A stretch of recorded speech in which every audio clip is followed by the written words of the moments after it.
What's up guys? Isa pang pagpalang hapon po sa ating lahat. So ngayon ay magugulay po tayo ng labong. So pasensya na po kayo sa bahay dahil makalat. Medyo makalat guys. So ito po yung ating lulutuin na labong. Yan. Yan po yung lulutuin natin na labong. Ito po yung labong na hindi po mapait. Yung isang kawayan ito guys, yung malalapad ang dahon niya. So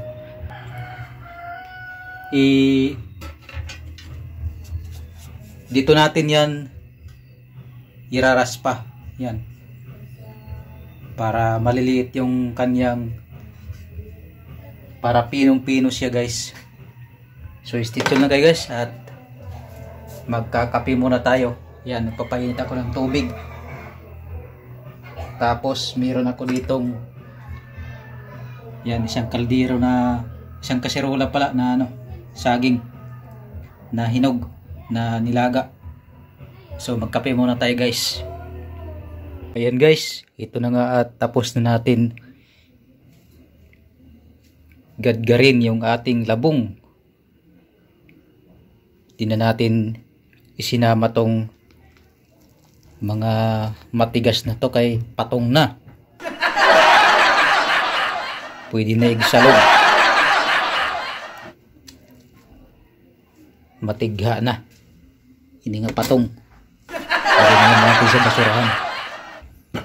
Marami naman na yung kanyang ginadgad. So nasa 2 ulaman na rin ito. Kasama na dito yung pangbaon-baon. Ayan. At igigisa po natin yan. Yun po yung ating recipe ngayon.